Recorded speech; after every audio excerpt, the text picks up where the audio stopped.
पीक विम्याच्या नावाखाली शेतकऱ्याची फसवणूक सुरू आहे का? बुलढाणा जिल्ह्यात केवळ 64,000 शेतकऱ्यांनीच पीक विमा भरला आणि आता पीक कर्ज घेतलेले नाही असे हमीपत्र भरून घेतले जात असल्याने शेतकऱ्यांमध्ये भीतीचे वातावरण निर्माण झाले आहे. यावर शेतकरी नेते रविकांत तुपकर यांनी सरकारला थेट इशारा दिला आहे. पाहूया सविस्तर बातमी. खरीप हंगामातील पीक विमा योजनेत नव्याने समाविष्ट करण्यात आलेल्या काही अटीमुळे राज्यभरातील शेतकऱ्यांमध्ये संभ्रम निर्माण झाला आहे. बुलढाणा जिल्ह्यातही त्याचे परिणाम दिसून येत असून यंदा अपेक्षेपेक्षा कमी म्हणजे केवळ 64,000 शेतकऱ्यांनी पीक विमा भरल्याची माहिती समोर आली आहे. वादाचा मुद्दा म्हणजे पीक विमा अर्ज करताना काही शेतकऱ्यांकडून मी कोणत्याही प्रकारचे कृषी पीक कर्ज घेतलेले नाही या आशयाचे हमीपत्र भरून घेतले जात असल्याचा दावा केला जात आहे. दरवर्षी शेतीसाठी बँकाकडून पीक कर्ज घेणारे अनेक शेतकरी यामुळे संभ्रमात आहेत. भविष्यात या हमीपत्राच्या आधारे विमा नाकारला जाईल का असा प्रश्न शेतकरी उपस्थित करत आहेत. याच पार्श्वभूमीवर शेतकरी नेते रविकांत तुपकर यांनी सरकारवर जोरदार टीका केली आहे.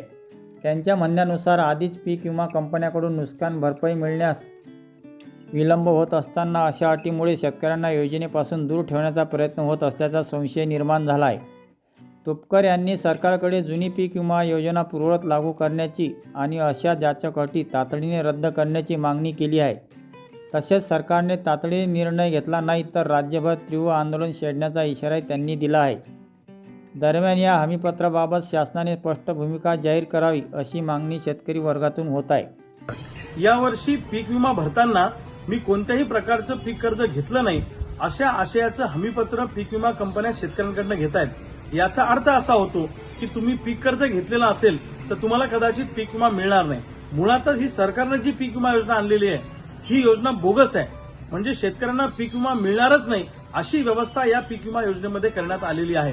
आमचं सातत्यानं सरकारला म्हणणं आहे की जुनी जी पीक विमा योजना आहे 4 ट्रिगरवाली 1 रुपयातली ही पीक विमा योजना पुन्हा नव्यानं अस्तित्वात आणा जेणेकरून शेतकऱ्यांना त्याची नुकसान भरपाई मिळण्यासाठी सोयीचं होईल.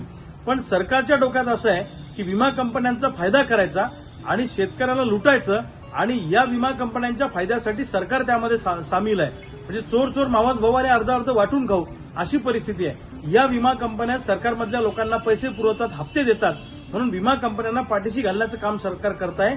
या पीक विमा योजनेमध्ये ज्या काही जाचक अटी आहेत त्या तातडीनं काढल्या पाहिजे, अन्यथा महाराष्ट्रातल्या शेतकऱ्यांना घेऊन पुन्हा एकदा आम्ही रस्त्यावर उतरू.